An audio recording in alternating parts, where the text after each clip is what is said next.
This is a story about candy. Well, specifically poison mixed with candy. And when I say candy, I mean what we know as sweets, chocolates, any type of candies. This isn't your normal story. This is actually a real unsolved case, so let's get into it. On March 18, 1984, at around 9:30 p.m., the phone rang at the home of Katsuya Ezaki. He picked up the receiver. It was a call from his wife, telling him she was just finished with her evening bath and that he should go ahead and start getting ready to wash himself. As soon as the call ended, Etsuko returned to the kitchen to prepare dinner for her husband. She didn't notice how her young daughter had snuck out the door, only realizing it a few minutes later when the girl came back inside and went upstairs to her room. With everything calm and still, it would have been easy to assume that this ordinary Japanese family was in for a peaceful night. But lurking outside the house were two men who had traveled from Osaka City to kidnap the family as father, the president of the Glyco Candy Company. In a moment, those intruders would burst through the front door. That moment came when Ezaki, completely unaware of the danger outside, turned off the kitchen lights to go take his shower. When the two men forced their way into the bathroom, Ezaki realized he was in trouble. What happened next could have come straight out of a spy movie. The men bound him with adhesive tape, covering his head with a towel to keep him from seeing anything. Then they shoved him into a waiting van where another man was sitting. The driver sped off down dark streets, weaving in and out of traffic, keeping their victim in the back, covered and blindfolded. After 65 hours of captivity, they finally stopped the car, brought him out of the vehicle, and threw him onto the ground. And that's when the men revealed their sinister faces, or rather they didn't. They were wearing masks. They dragged Exikai to a small building and pushed him inside. "Who do you think you are?" the man asked. "You're nothing but a businessman who makes sweets for children." With that, the man reached over, tore off the mask he was wearing, and flung it away. The place was filthy and smelled like dirty socks and stale waste. There were empty beer bottles scattered across the floor and cigarette butts on a metal table. And sleep on a dirty mattress, occasionally beating him and making him listen to recordings of drilling, screaming and screaming. One of the men took a seat, but the other stood over Exikai and began taunting him. There, they gave him a bath, put a suit back on him, gave him shoes, and drove him back to his home. Then he sat down next to his accomplice.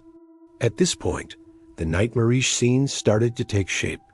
It read, "Your cooperation is requested in the following matters.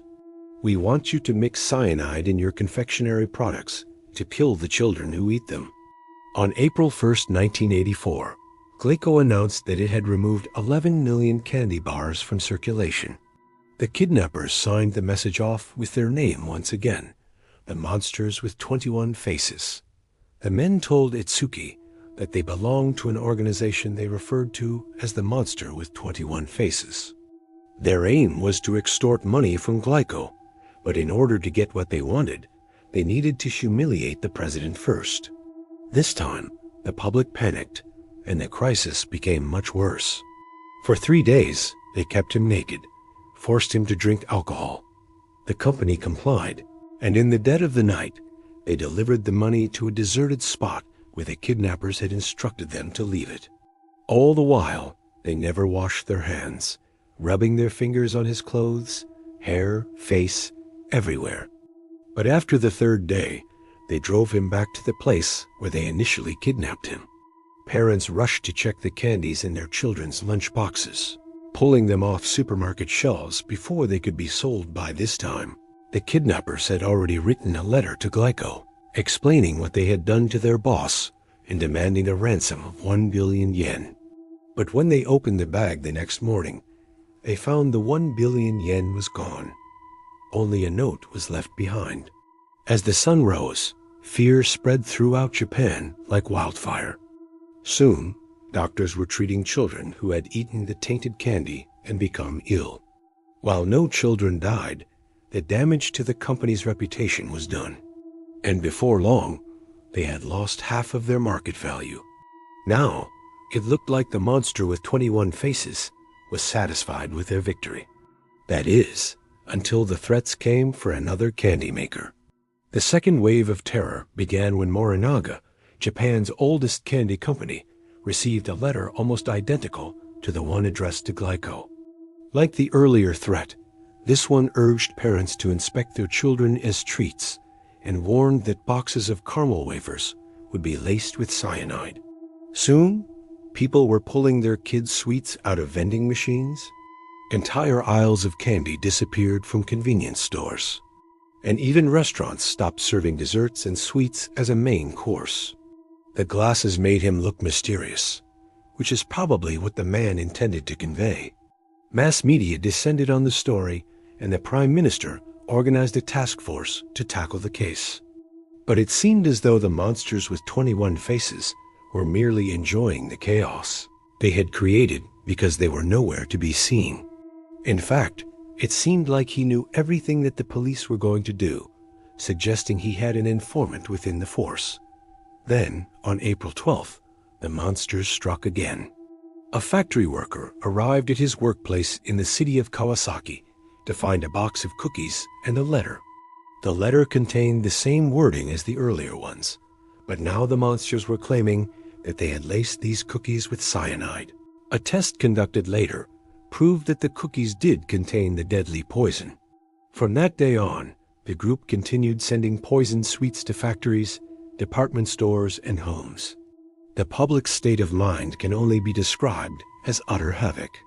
People were so scared that they were even willing to believe that the monsters could produce candies without leaving any trace of chemicals or substances behind.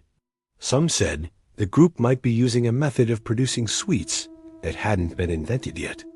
Others said the group must be putting the poison into the flour used to make bread, cakes, crackers, etc. Amidst this panic, the police were making some headway. After searching through hundreds of hours of surveillance tapes, they found a man who may have been involved in the crimes. Why did they send poisonous candy to Morinaga? What was their ultimate goal? However, as strange as it sounds, some believe the group may have been supernatural in nature. He was spotted carrying boxes of candy, dumping them at locations where they would later be discovered by others. The cops nicknamed him the Fox-Eyed Man because he was always wearing sunglasses. Unfortunately, despite the massive manhunts, he vanished like a ghost and was never seen again. Sometimes the cops thought they had cornered him, but when they closed in, he would escape. With everyone on edge, news of the case took a dark turn. On June, Superintendent Jitaro Yamamoto, who had worked tirelessly to catch the monsters, took his own life. He doused himself with gasoline and set himself on fire in front of the National Police Agency headquarters. In a suicide note, he expressed shame over being unable to solve the case and concern that the lives of other officers and their families were at risk because of his failure. His death shocked the country and led to widespread criticism of the police. But even amid all the grief, the case remained unsolved. 6 months after the kidnapping of Mr. Etsuko, the monsters with 21 faces suddenly disappeared. On June, they sent a final letter. It simply read, "We forgive you. Goodbye." After that, there were no more threats. The group was never caught, and the case remains unsolved to this day. In the end, no arrests were made, and no bodies were found. As for the Fox-Eyed Man, well, he seems to have vanished into thin air. Many questions remain. Who were the monsters with 21 faces? Why did they kidnap the Glico president? Some theories suggest that it was an inside job, perhaps a disgruntled employee seeking revenge against the companies. Others say it was a rogue Yakuza faction testing the government. Yet others speculate it was a failed intelligence operation gone wrong. There's the uncanny timing of the events, the invisible movements of the criminals, and the eerie elusiveness of the Fox-Eyed Man. These factors have led many to wonder if the monster with 21 faces truly existed or if they lived within us all along.